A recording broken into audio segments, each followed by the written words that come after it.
Vamos abrir a Escritura no livro do profeta Daniel, capítulo 4. Profeta Daniel.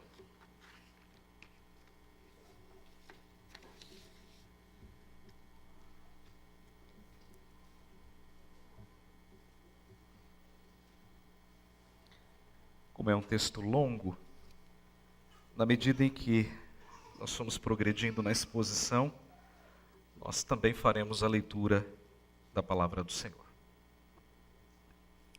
Vamos orar mais uma vez.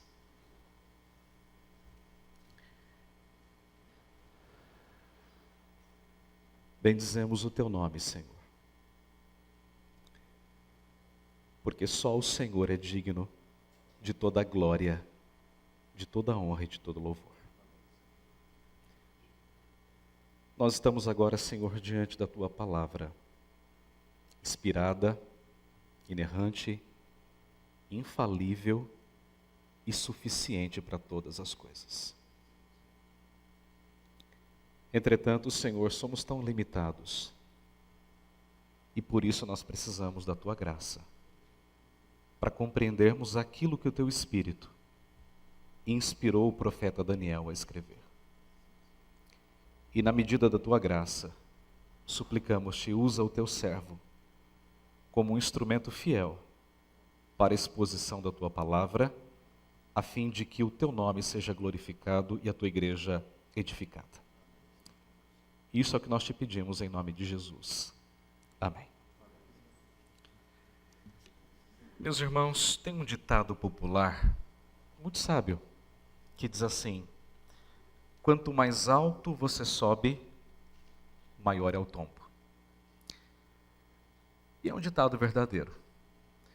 Mas a pergunta é, por que caímos? Subimos errado? Em que momento erramos? Há uma palavra que explica a nossa queda. Chama-se orgulho. E o que é orgulho? Orgulho na Bíblia é sinônimo de soberba, jactância, altivez. Pessoa que se auto-vangloria, pessoa ensimesmada, cheia de si mesma, vaidosa. E há um provérbio que diz que a soberba precede a ruína e a altivez a queda. Pessoas caem porque são orgulhosas. Na sua Bíblia há um título, muito provavelmente como na minha, A Loucura de Nabucodonosor. Está vendo isso aí? Em negrito? Esqueça isso. Pode riscar. Isso não é Bíblia. O que está embaixo é Bíblia. O que está em cima é um título que foi dado por algum revisor, que nós sabemos quem. Esqueça isso. Esse texto não tem nada de loucura.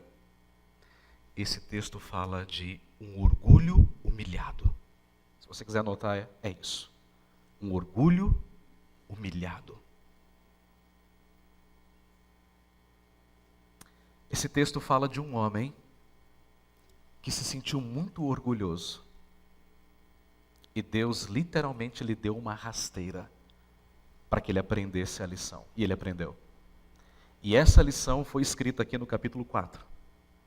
Para que nós a entendêssemos e vivêssemos de tal maneira. Então, o tema da mensagem nessa noite é: quando o Altíssimo nos humilha em nosso orgulho, para então nos exaltar. Quando o Altíssimo nos humilha no nosso orgulho, para depois nos exaltar. Duas palavras importantes: orgulho e humildade. Coisas opostas. A primeira lição que esse texto nos ensina é muito simples. Cuidado com o orgulho. Cuidado. Vamos ler a partir do verso 4. E você vai entender porque eu pulei os 3 primeiros. Mas só lá no final. Eu, Nabucodonosor, nós vamos ler do verso 4 ao 18. Eu, Nabucodonosor, estava tranquilo em minha casa e feliz no meu palácio. Tive um sonho. um sonho que me espantou. E quando estava no meu leito, os pensamentos e as visões da minha cabeça me turbaram. Era um dia normal. O rei estava reinando. E ele estava caminhando tranquilamente no seu palácio. Como era o palácio de Nabucodonosor? O melhor de todos. Se você tiver curiosidade, vai lá na internet depois e pesquise sobre os jardins suspensos da Babilônia, uma das 7 maravilhas do mundo. Os jardins suspensos da Babilônia. Era lindo o palácio. E Nabucodonosor se achava o homem mais importante. Ele era o grande imperador da época.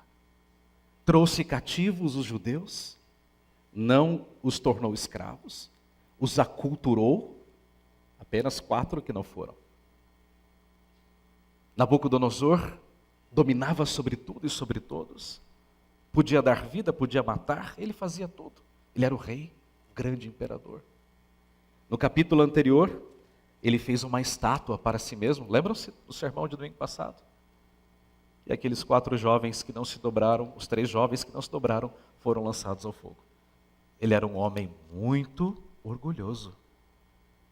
Mas num certo dia, quando tudo caminhava normalmente, ele teve um sonho.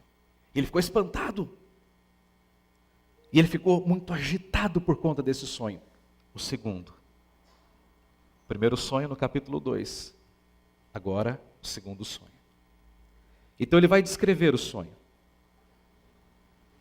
Por isso, expedi um decreto pelo qual fossem introduzidos à minha presença todos os sábios da Babilônia, para que me fizessem saber a interpretação do sonho. Então ele corria para chamar os intérpretes que ganhavam para isso. Esse era o trabalho deles. E então entraram os magos, os encantadores, os caldeus, os feiticeiros, e lhes contei o sonho. Lá no primeiro sonho ele não contou não, agora ele contou. Mas não me fizeram saber a sua interpretação. É óbvio, eles não podiam. Eles eram limitados. Por fim se me apresentou Daniel, e nós não sabemos por que ele não chamou Daniel de primeiro. Nós não sabemos. Talvez ele tivesse medo do que Daniel ia falar para ele, né? Sabe aquela história, né? Quando a gente não quer ouvir alguma coisa, é melhor não perguntar, né? Então nós não sabemos se Daniel se apresentou ou foi chamado, não sabemos. O fato é que Daniel se apresentou diante do rei, cujo nome era Beltesazar, segundo o nome do meu Deus, e no qual há o espírito dos deuses santos. E eu lhe contei o sonho, dizendo, que coisa interessante, né? Aqui ele chama Daniel de Daniel.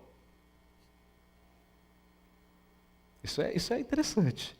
Até então, ele chamava de Daniel pelo nome babilônico, mas agora não, é Daniel. Deus é a minha justiça.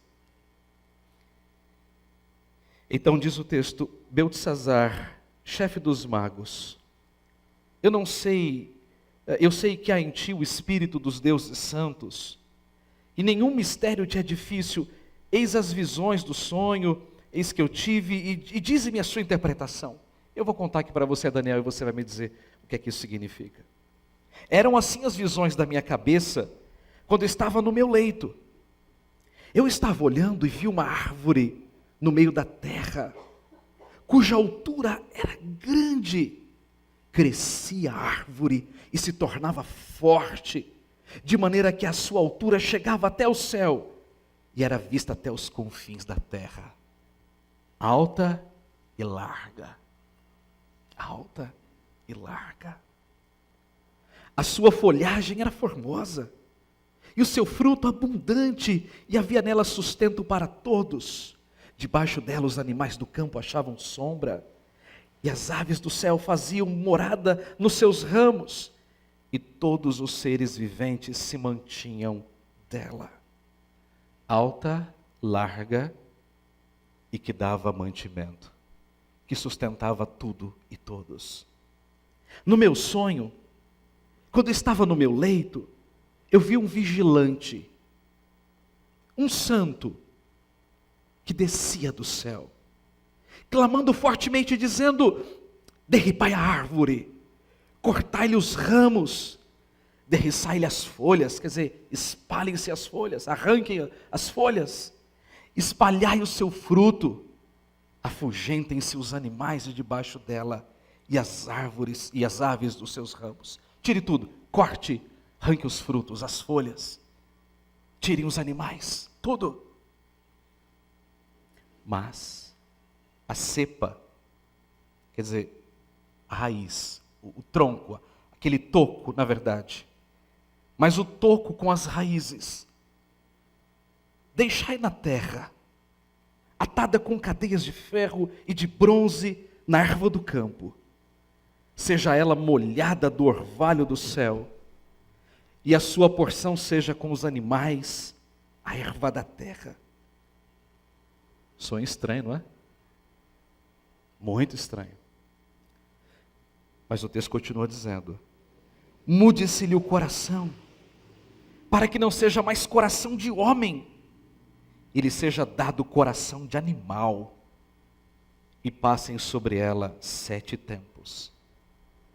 Esta sentença é por decreto dos vigilantes, e esta ordem por mandado dos santos, a fim de que conheçam os viventes que o Altíssimo tem domínio sobre o reino dos homens, e o dá a quem quer, e até o mais humilde dos homens constitui sobre eles.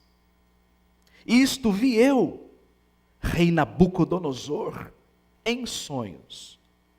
Tu, pois, ó Beltesazar, dize a interpretação, porquanto todos os sábios do meu reino não me puderam fazer saber a interpretação, mas tu podes, pois há em ti o Espírito dos deuses santos. Quem era a árvore? Nabucodonosor. Aliás, naqueles dias, os reis pagãos costumavam se ver como grandes árvores. Então Nabucodonosor se via como um homem central, como um homem forte, como alguém que estava acima de todas as pessoas, e como alguém que sustentava todas as pessoas. As aves, os homens, os animais. Então a visão que Nabucodonosor tinha de si mesmo era de um homem forte, dominador, sustentador de todas as coisas.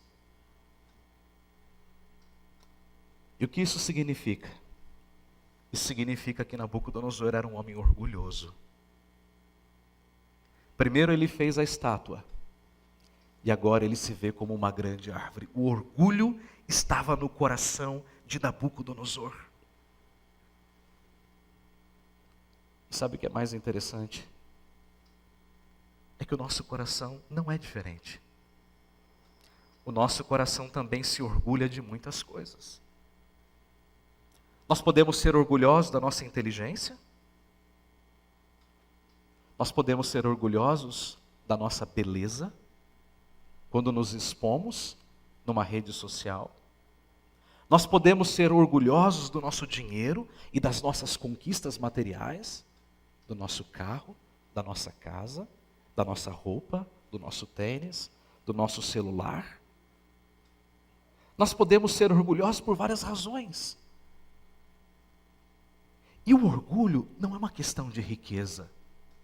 Um pobre, muito pobre, pode ser orgulhoso. Se ele mora numa comunidade, ele pode se sentir orgulhoso porque a casa dele é rebocada e a do vizinho não. Ele pode ser orgulhoso porque ele usa um tênis de uma marca famosa e o seu vizinho não. Os ricos são muito orgulhosos dos bens que eles têm. Eu tenho um vizinho, ele tem um carrinho bem assim simples, uma Ferrari branca. E toda vez que ele sai, vez ou outra eu vejo saindo, ele sai assim, bem humilde, sentado numa Ferrari. Mas se talvez nós estivéssemos no lugar dele, nós também andaríamos numa Ferrari bem orgulhosos, não é?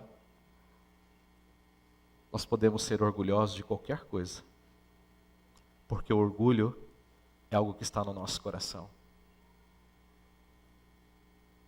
Adão e Eva foram orgulhosos quando decidiram não ouvir a voz de Deus. Satanás foi orgulhoso quando se rebelou contra Deus, porque o orgulho é algo que está no nosso coração. Davi, orou a Deus no Salmo 19, dizendo assim: e também da soberba guarda o teu servo, isto é, do orgulho, que ela não me domine.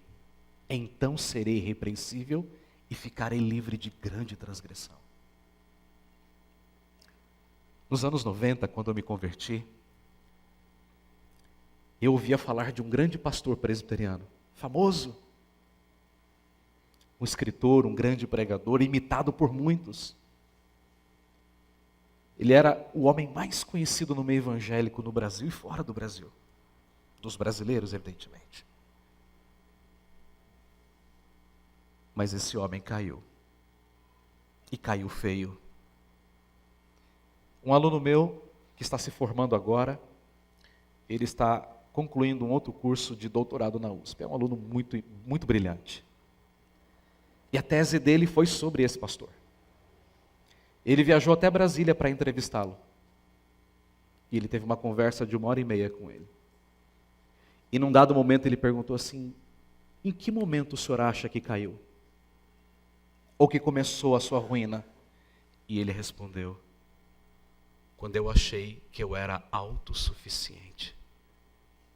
Quando eu não precisava mais de Deus. Ali foi a minha queda. Cuidado com o orgulho. Quanto mais alto nós subimos, maior é a queda. O orgulho é como uma erva daninha. Ela começa pequenininha e vai brotando.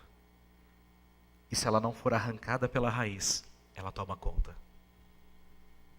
Cuidado com o orgulho. Ele pode nos levar à queda. A segunda lição que esse texto nos ensina: Deus odeia o orgulho. Deus detesta, Deus abomina o orgulho. E é isso que o texto vai nos mostrar. Veja do verso 19 até o verso 27. Então Daniel, cujo nome era Beltesazar, esteve atônito por algum tempo, mas ele ficou muito agitado, porque ele sabia a interpretação. Na medida em que Nabucodonosor contava o sonho, Deus foi revelando aquilo a Daniel. E ele olhou aquilo, ele deve ter ficado branco, amarelo. E ele ficou muito atônito por algum tempo, estarrecido, e os seus pensamentos o turbavam. Quando você fica assim, quase que você não acredita naquilo que você está ouvindo. É assim que Daniel sentia-se. Então lhe falou o rei e disse: Beltesazar, não te perturbe o sonho, nem a sua interpretação, calma.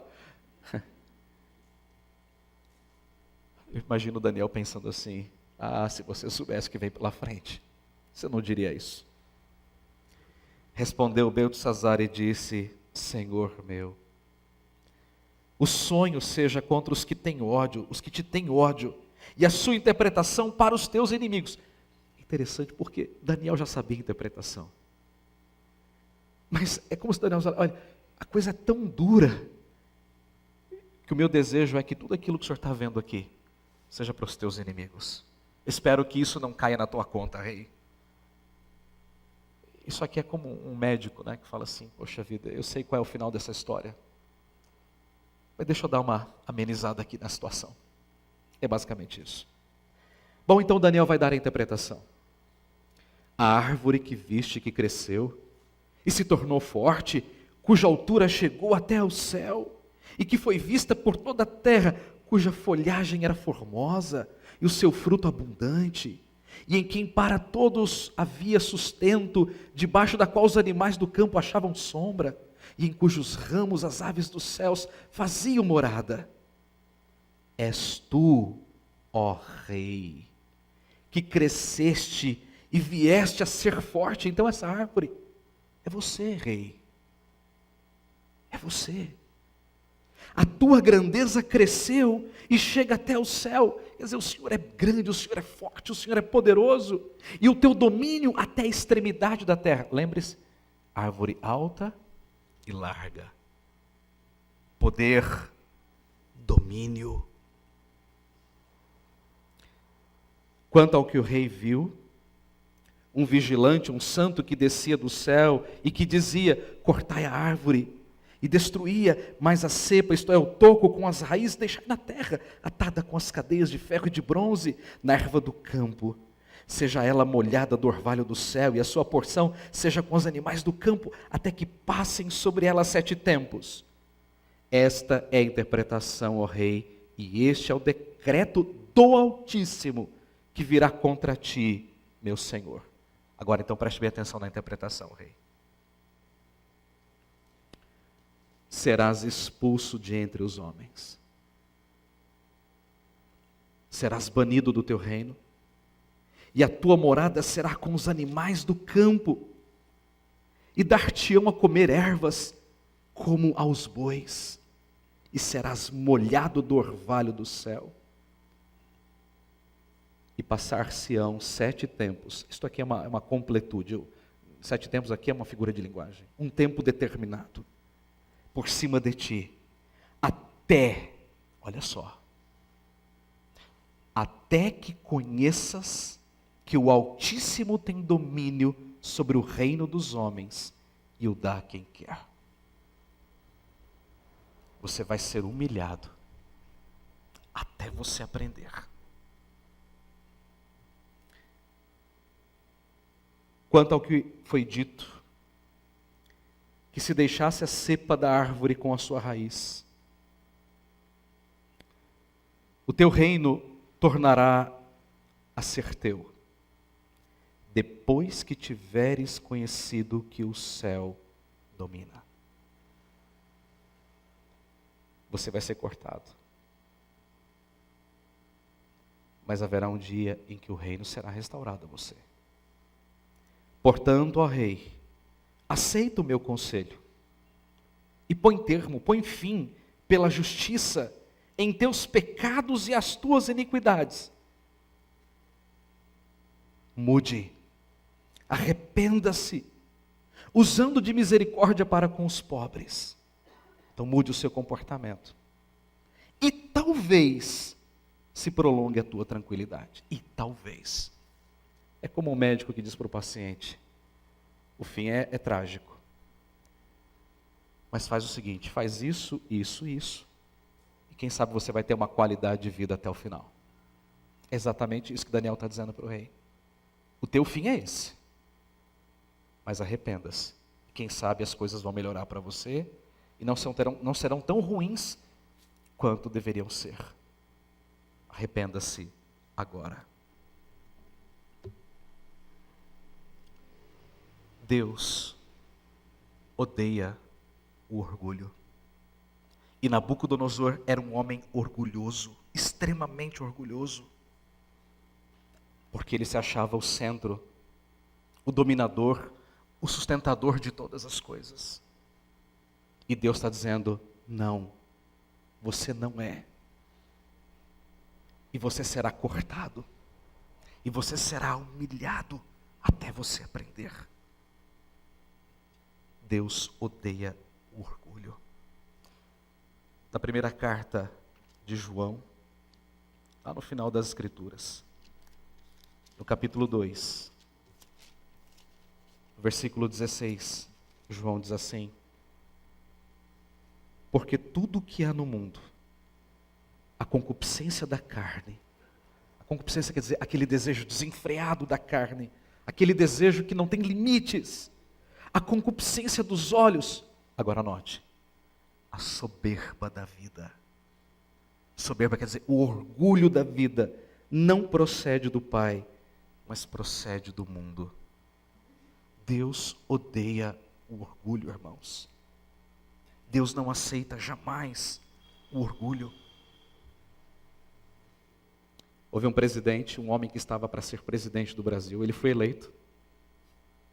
Lembram-se disso? Eu era pequenininho ainda. E ele disse assim: nem Deus me impedirá de subir a rampa. Dias antes, ele ficou gravemente enfermo. Ele foi internado. E ele não subiu a rampa. Deus odeia o orgulho. Muitos caem porque são orgulhosos. E Deus odeia isso. Porque o orgulho nos leva à idolatria. Nos leva à auto-idolatria. O orgulho nos leva a nos colocar no lugar de Deus. O orgulho nos leva a achar que nós somos o centro das coisas. O orgulho nos leva a pensar que tudo gira em torno de nós e nós dominamos as circunstâncias. E que nós podemos ser Senhor ou senhores das pessoas. Deus odeia o orgulho, irmãos. E nós precisamos entender isso. A terceira lição. Deus humilha o nosso orgulho. Do verso 28 até o verso 33.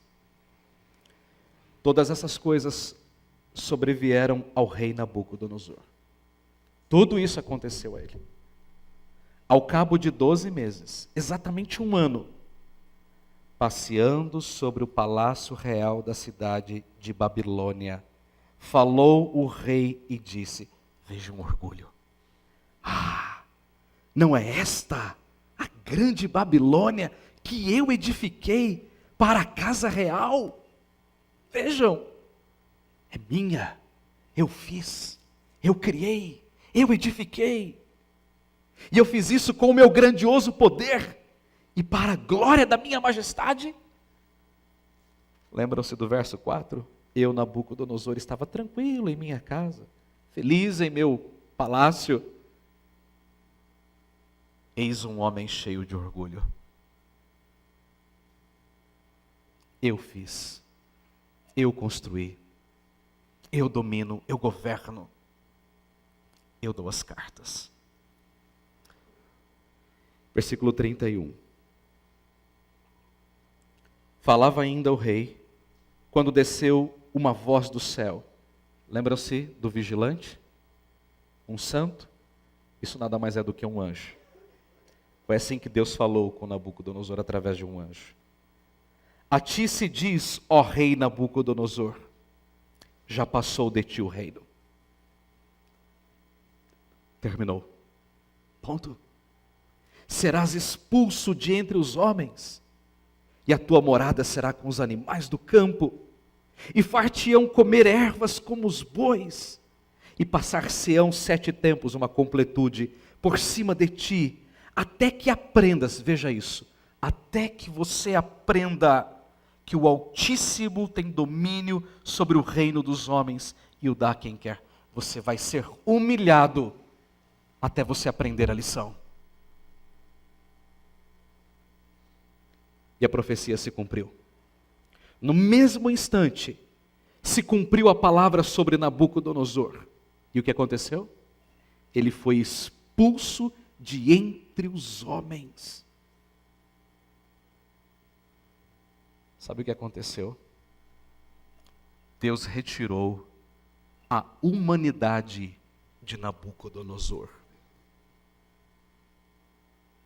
Ele se transformou num ser bestializado, numa besta. É isso, exatamente isso.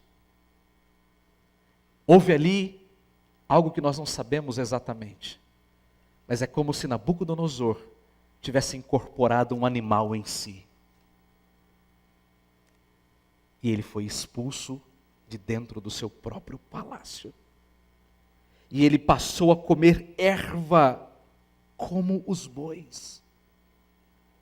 Capim. Imagine um rei pastando, comendo capim, ervas do campo. E o seu corpo foi molhado do orvalho do céu. Ele dormia no pasto com os animais. Você consegue imaginar essa cena?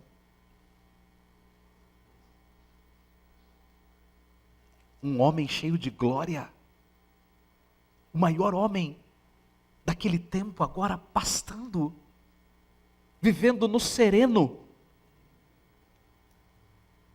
E o texto diz mais: até que lhe cresceram os cabelos como as penas da águia. Sua barba, seu cabelo, tudo, seus pelos foram crescendo. Como se fosse um animal. E as suas unhas, como as das aves. Suas unhas ficaram grandes, como as unhas de uma ave.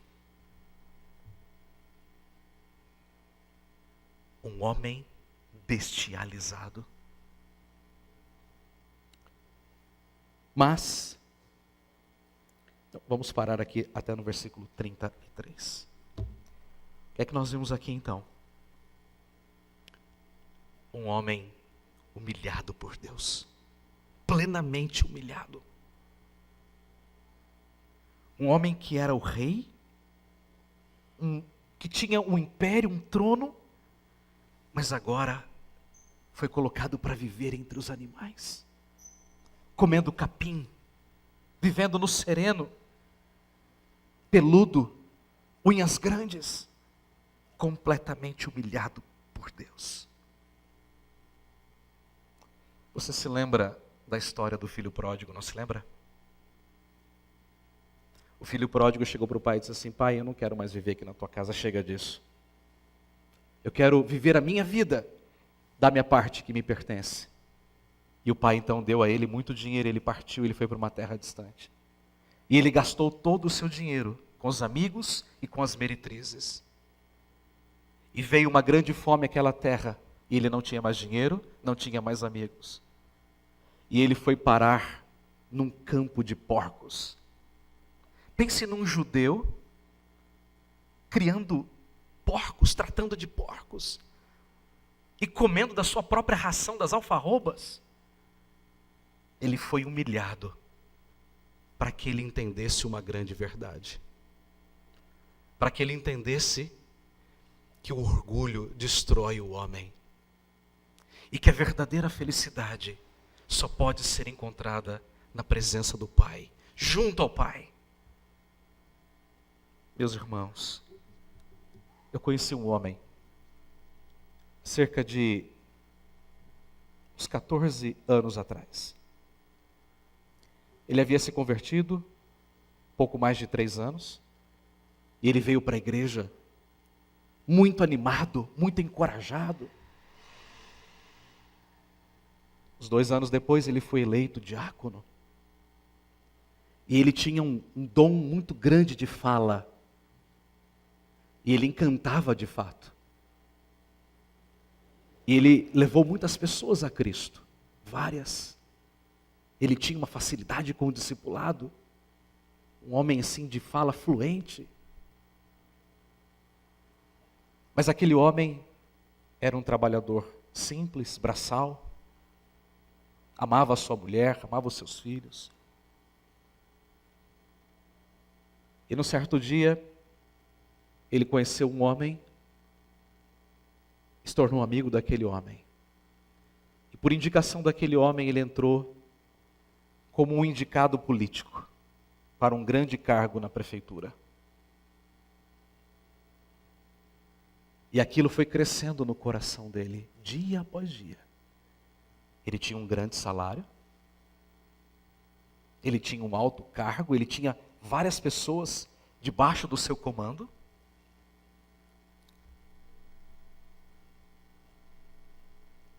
Até o dia que o orgulho subiu ao coração dele.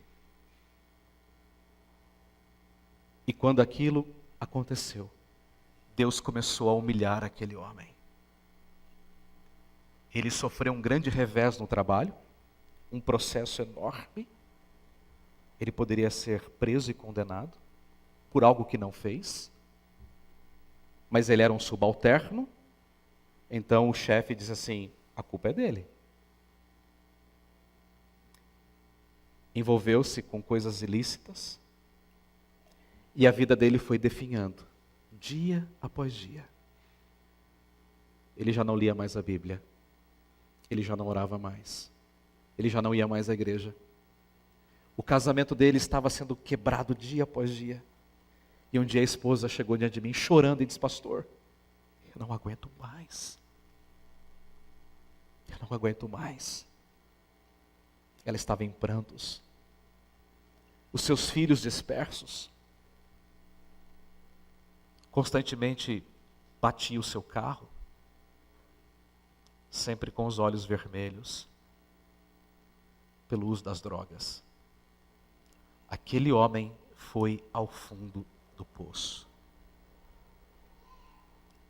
Deus o humilhou até onde quis.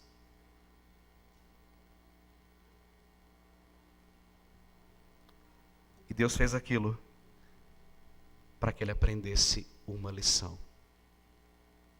Ele precisava aprender isso. O orgulho nos destrói.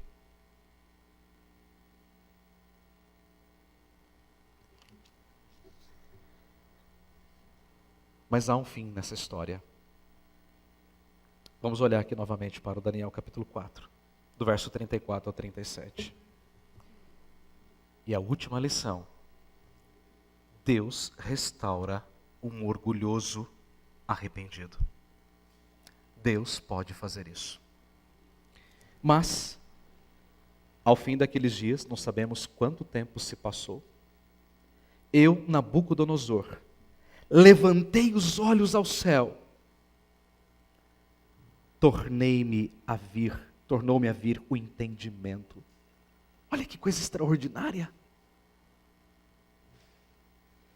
Pense, Nabucodonosor, um homem orgulhoso que olhava para si mesmo, que construiu uma estátua e disse assim: adorem a minha imagem.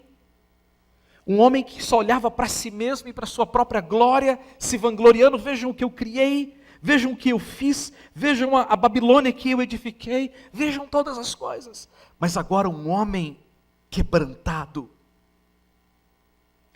Quando é que começou a restauração na vida de Nabucodonosor? Quando ele deixou de olhar para si mesmo e ele olhou para Deus. Veja, e eu, Nabucodonosor, levantei os olhos ao céu. Em outras palavras, há um Deus que é maior do que eu. Há um Deus. Quando o arrependimento começa? Quando nós deixamos de olhar para nós mesmos e nos acharmos bons o suficiente. Lembra-se daqueles dois homens que estavam orando? Ah, Senhor, obrigado porque eu não sou como ele. Lembra-se? E o outro dizia, levantando os olhos do céu: Senhor, sê propício a mim, pobre pecador. O arrependimento começa quando nós deixamos de olhar para a nossa própria bondade e nós olhamos para um Deus que governa todas as coisas e que reina de maneira absoluta. Então levantei os olhos ao céu, tornou-me a vir o entendimento. Até aquele momento ele tinha perdido como que a sua razão, o seu entendimento. Lembra que eu disse? Era como uma besta. E o que é que ele fez então? Eu bendisse o Altíssimo, e o louvei, e glorifiquei ao que vive para sempre, cujo domínio é sempre eterno, isto é, eterno, e cujo reino é de geração em geração. O que Nabucodonosor está fazendo aqui? Revelando e dizendo assim: eu não sou nada, o Senhor é tudo, o Senhor pode todas as coisas, o Senhor é aquele que reina de geração em geração. O Senhor é forte, soberano, glorioso, altíssimo, tremendo. E eu não sou nada. Absolutamente nada. Todos os moradores da terra são por ele reputados em nada. Quem somos nós diante de Deus? Nada. Se você olhar aí para o chão e, quem sabe, encontrar uma poeirinha, você é menor do que ela. Nada. Nós não somos nada. A nossa vida é assim, um sopro. E segundo a sua vontade, Ele opera com o exército do céu e os moradores da terra. Deus faz, se Deus quiser, Ele manda uma legião de anjos e resolve o problema. Ou Deus levanta os homens e resolve os problemas. Porque Deus é Deus. Deus pode todas as coisas, Ele está dizendo. E não há quem possa deter a mão, nem lhe dizer que fazes. Quer dizer, não tem ninguém que pode dizer assim: Deus, o Senhor não pode não. Não.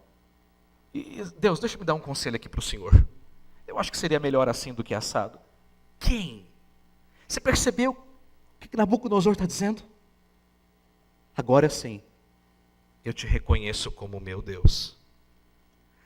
Se você notar a história e você pegar isso, Nabucodonosor está dizendo assim, lá na interpretação do sonho, ele diz assim, olha, o seu Deus é poderoso, hein, Daniel? Ele revela sonhos. Depois, quando os amigos de Daniel são livrados no fogo, eles dizem assim, olha, esse Deus aí pode livrar. O seu Deus, o seu Deus, o seu Deus. Agora ele está dizendo, o meu Deus. Sabe o que é isso? É uma pública profissão de fé. Versículo 36. Tão logo me tornou a vir o entendimento, também para a dignidade do meu trono, tornou-me a vir a minha majestade, o meu resplendor. Então Deus me restaurou, Deus me colocou de volta no meu trono. Buscaram-me os meus conselheiros e os meus grandes. Fui reestabelecido no meu reino, e a mim se me ajuntou extraordinária grandeza. O que é que Deus está fazendo aqui? Deus está exaltando aquele que se humilhou. E não é isso que Pedro diz? Os que se exaltam serão o que, irmãos? Humilhados. Mas os que se humilham serão exaltados. Deus está exaltando um homem que se humilhou diante dele. Isso aqui chama-se conversão, mudança de vida. Metanoia, mudança de mente. Versículo 37. Agora, pois eu, Nabucodonosor, e agora ele reuniu todo o seu reino. Lembre-se, agora ele está no trono, ele foi restabelecido, e aí ele juntou todo mundo e disse assim, eu louvo, eu exalço, também significa eu exalto, eu levanto, e eu glorifico ao Rei do céu. Que coisa fantástica, não é? Demorou, mas eu aprendi. Porque todas as suas obras são verdadeiras, e os seus caminhos justos. Ele aprendeu a lição? Sim, ele aprendeu a lição. Como é que ele termina? Esse Deus pode humilhar aos que andam soberba.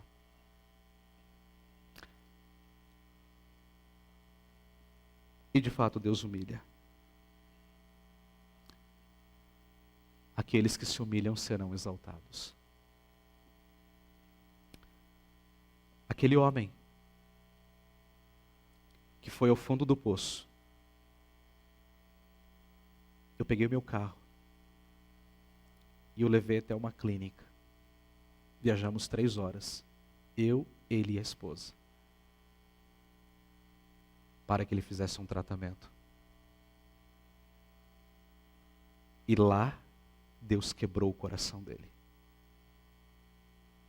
E ele voltou humilhado, arrependido e mudado. Era um novo homem. E hoje, para a glória de Deus, ele continua tendo um ótimo emprego e servindo a Deus com humildade na igreja. Porque ele aprendeu a lição. Deus humilha aqueles que são soberbos. Para concluirmos a mensagem, Deus odeia a soberba. E Deus humilha os soberbos. Ele faz isso conosco. Até nós aprendermos a lição. Mas sabe o que é mais interessante nessa história toda? É porque isso faz um eco ao Novo Testamento, para o Novo Testamento. Sabe por quê? Porque o Evangelho também nos humilha. Sabe como? O Evangelho nos humilha porque o Evangelho nos faz olhar para um Deus que morreu numa cruz terrível. Isso nos humilha. O Evangelho nos humilha porque o Evangelho tira tudo de nós para dizer assim, não tem nada em mim que possa mover o coração de Deus. O Evangelho nos humilha porque nos faz olhar para dentro de nós mesmos e percebermos que não tem nada de bom em nós, que nós somos depravados, imundanos e miseráveis, idólatras. E perceber que nós não temos nada, nada, nada de bom. E por isso nós precisamos da graça de Jesus Cristo. O Evangelho nos humilha,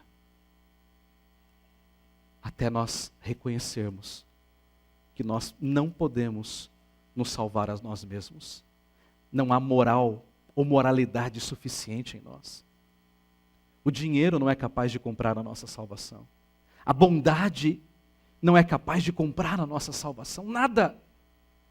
Porque nós somos miseráveis e pecadores.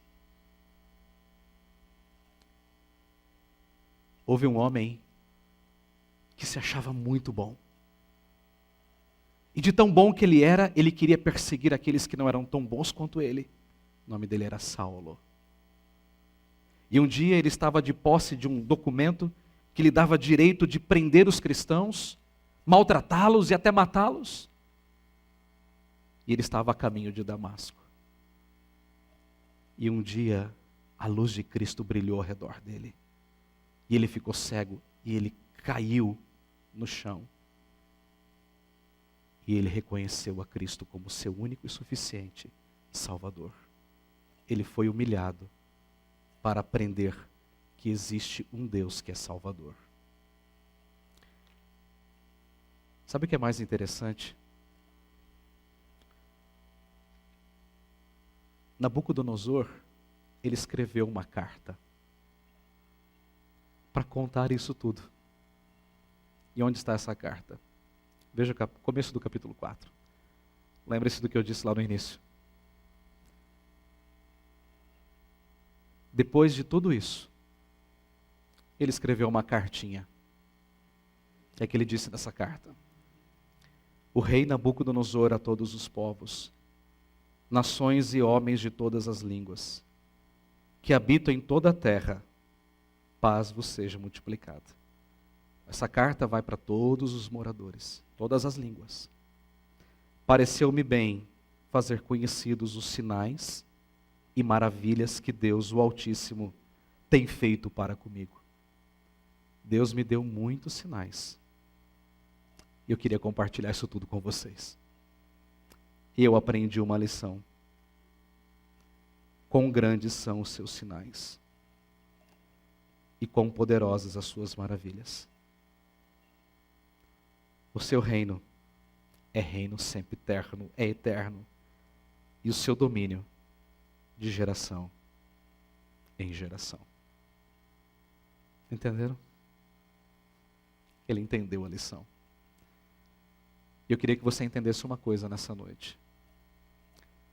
Deus está te dando sinais em todo o tempo. Dizendo assim, arrependa-se. Quebre o orgulho do seu coração. Talvez você tenha vindo hoje à noite aqui com o coração cheio de orgulho. Orgulho porque veio. Orgulho porque é crente. Orgulho porque seus pais são crentes. Orgulho porque você frequenta a igreja há muitos anos. Orgulho porque o seu vizinho não é crente. Orgulho de talvez fazer coisas boas.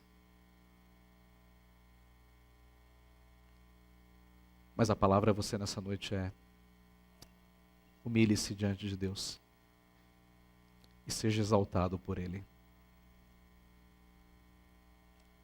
Se você ainda acha que por alguma razão Deus pode te aceitar porque você é suficientemente bom, meu desejo é que você não espere até ser lançado aos porcos. Até que você seja humilhado, para que você aprenda essa lição. Arrependa-se. E reconheça que Deus é o Rei de todas as coisas. Amém. Senhor Deus, a passagem que lemos nessa noite, ela nos humilha diante do Senhor. Porque ela nos faz reconhecer que nós não somos absolutamente nada. E, portanto, nós precisamos da Tua graça sobre nós. Então, Senhor, nós te pedimos humildemente, quebra, Senhor, o orgulho do nosso coração.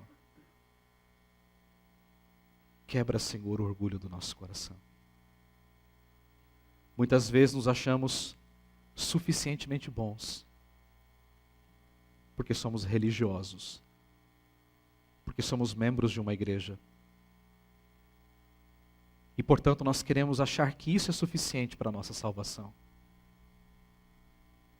Mas nós precisamos ser lembrados, Senhor, que isso é orgulho do nosso coração. Nós precisamos ser lembrados que nós dependemos da Tua misericórdia. Nós precisamos ser lembrados que nós não somos o centro do universo, que nós não dirigimos a nossa vida, nem os nossos sonhos e nem os nossos planos, mas que o universo e a nossa vida estão nas Tuas mãos. O Senhor é aquele que reina de geração em geração.